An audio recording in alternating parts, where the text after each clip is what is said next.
Baiklah, mari kita mulai kisah legenda Joko Tarub dengan detail yang lengkap.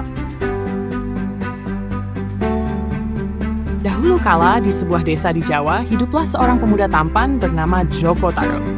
Joko Tarub adalah pemuda yatim piatu yang tinggal sendirian di sebuah gubuk kecil di tepi hutan. Ia dikenal sebagai pemuda yang rajin dan suka menolong.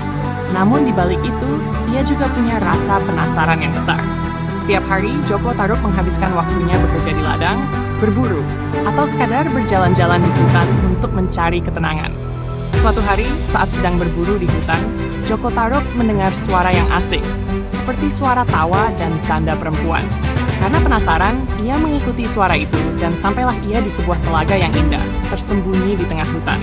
Di sana, Joko Tarub terkejut melihat beberapa perempuan cantik sedang mandi dan bermain air. Wajah mereka begitu berseri-seri, rambut panjang mereka berkilauan terkena sinar matahari. Joko Tarub pun menyadari bahwa para perempuan ini bukanlah manusia biasa, melainkan para bidadari dari kayangan. Di antara bidadari itu, ada satu yang paling menarik perhatiannya. Wajahnya cantik dan senyumnya begitu manis. Joko Tarub tidak bisa mengalihkan pandangannya. Saat dia melihat di sekitar telaga, matanya tertuju pada tumpukan selendang milik para bidadari yang diletakkan di atas batu di tepi telaga. Ia segera mengambil salah satu selendang berharap bidadari cantik itu akan tertarik padanya, dan mungkin saja tetap tinggal di bumi. Tak lama kemudian, para bidadari selesai mandi dan hendak kembali ke kayangan. Satu persatu mereka mengambil selendangnya dan terbang ke langit. Namun, bidadari yang selendangnya diambil Joko Tarub mendadak panik. Ia mencari-cari selendangnya, tetapi tidak menemukannya. Tanpa selendangnya, ia tidak bisa terbang kembali ke kayangan. Bidadari itu pun duduk di telaga dengan wajah sedih dan bingung.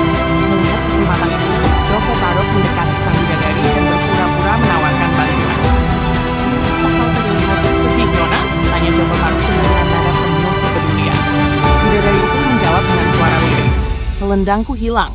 Tanpa itu, aku bisa kembali ke kayangan bersama saudara-saudariku." Joko Tarub lalu menawarkan tempat tinggal di gubuknya.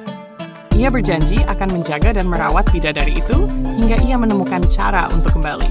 Sang bidadari yang merasa tidak punya pilihan pun akhirnya setuju. Waktu pun berlalu, dan keduanya mulai saling mengenal lebih dekat. Bidadari itu memperkenalkan dirinya sebagai Nawang Wulan, dan perlahan-lahan rasa cinta mulai tumbuh di hati mereka berdua. Setelah beberapa waktu, Joko Tarub melamar Nawang Wulan menjadi istrinya. Nawang Wulan pun menerima lamaran itu, dan mereka hidup bahagia sebagai suami istri. Dari pernikahan mereka, lahirlah seorang anak perempuan yang cantik. Kehidupan mereka tampak sempurna, dan Joko Tarub sangat bahagia. Namun, ada sesuatu yang istimewa dari Nawang Wulan. Setiap kali ia memasak nasi, ia hanya membutuhkan sebutir beras untuk memasak satu periuk penuh. Hal ini membuat Joko Tarub heran, tetapi Nawang Wulan melarangnya untuk bertanya atau melihat bagaimana ia memasak. Ia hanya meminta agar Joko Tarub mempercayainya dan tidak mencampuri urusan dapur. Selama beberapa waktu, Joko Tarub berhasil menahan rasa ingin tahunya. Namun, suatu hari, ketika Nawang Wulan sedang tidak di rumah, rasa penasarannya memuncak. Ia diam-diam mengintip ke dalam dapur dan membuka tutup periuk yang digunakan Nawang Wulan. Saat itu, ia melihat hanya sebutir beras yang diletakkan di dalam periuk, dan ajaibnya, beras itu bisa mengisi seluruh periuk. Namun, ketika Nawang Wulan pulang dan hendak memasak seperti biasa, ia mendapati bahwa kekuatan ajaibnya telah hilang. Kini, ia harus memasak nasi seperti manusia biasa, menggunakan lebih banyak beras. Nawang Wulan pun sadar bahwa rahasianya telah dilanggar.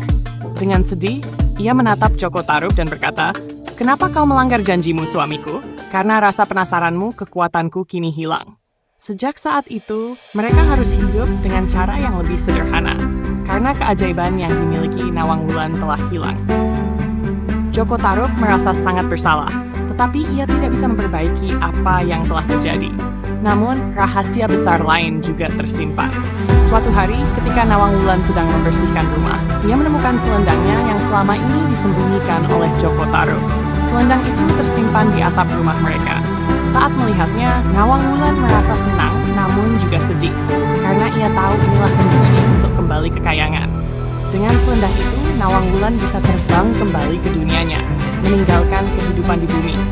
Meski hatinya berat meninggalkan suami dan anaknya, ia merasa bahwa ia harus kembali. Sebelum pergi, Nawang Wulan menemui Joko Tarub dan berkata dengan lembut, "Suamiku, aku harus kembali ke Kayangan. Selendangku telah kutemukan, dan aku harus pergi. Namun, aku akan tetap menjaga dan memperhatikanmu dari kejauhan. Rawatlah anak kita dengan baik." Setelah berpamitan, Nawang Wulan mengenakan selendangnya dan terbang ke langit, kembali ke Kayangan. Joko Tarub hanya bisa menatap langit dengan penuh penyesalan, merasakan kehilangan yang sangat mendalam. Ia sadar bahwa tindakannya menyembunyikan selendang dan melanggar janji yang telah memisahkannya dari istri tercinta. Sejak saat itu, ia hidup sebagai seorang ayah yang merawat putri mereka dengan penuh kasih sayang. Berharap suatu hari ia bisa melihat Nawang Wulan lagi. Terima kasih sudah mendengarkan kisah legenda Joko Tarub. Kalau kamu suka dengan cerita ini, jangan lupa untuk subscribe agar kamu bisa mendapatkan lebih banyak cerita menarik. Jangan lupa tekan tombol like